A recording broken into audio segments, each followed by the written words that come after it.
Exodus 2.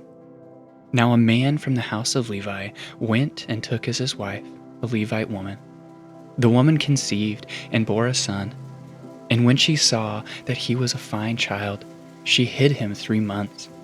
When she could hide him no longer, she took for him a basket made of bulrushes, and daubed it with bitumen and pitch.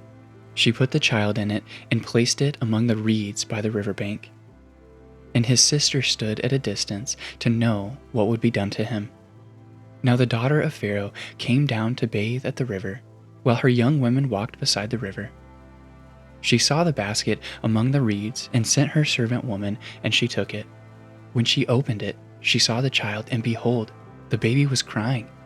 She took pity on him and said, "This is one of the Hebrews' children." Then his sister said to Pharaoh's daughter, "Shall I go and call you a nurse from the Hebrew woman to nurse the child for you?" And Pharaoh's daughter said to her, "Go." So the girl went and called the child's mother. And Pharaoh's daughter said to her, "Take this child away and nurse him for me, and I will give you your wages." So the woman took the child and nursed him. When the child grew older, she brought him to Pharaoh's daughter, and he became her son. She named him Moses, because, she said, "I drew him out of the water." One day, when Moses had grown up, he went out to his people and looked on their burdens, and he saw an Egyptian beating a Hebrew, one of his people. He looked this way and that, and seeing no one, he struck down the Egyptian and hid him in the sand. When he went out the next day, behold, 2 Hebrews were struggling together. And he said to the man in the wrong, "Why do you strike your companion?" He answered, "Who made you a prince and a judge over us? Do you mean to kill me as you killed the Egyptian?" Then Moses was afraid and thought, "Surely the thing is known." When Pharaoh heard of it, he sought to kill Moses. But Moses fled from Pharaoh and stayed in the land of Midian, and he sat down by a well. Now the priest of Midian had 7 daughters, and they came and drew water and filled the troughs to water their father's flock.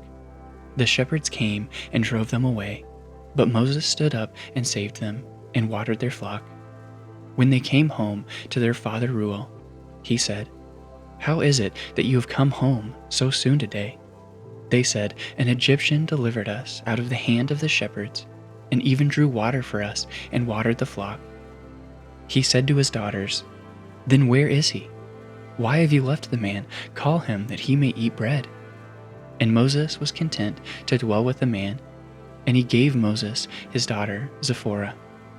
She gave birth to a son, and he called his name Gershom, for he said, "I have been a sojourner in a foreign land." During those many days the king of Egypt died, and the people of Israel groaned because of their slavery and cried out for help. Their cry for rescue from slavery came up to God, and God heard their groaning, and God remembered his covenant with Abraham, with Isaac, and with Jacob. God saw the people of Israel, and God knew.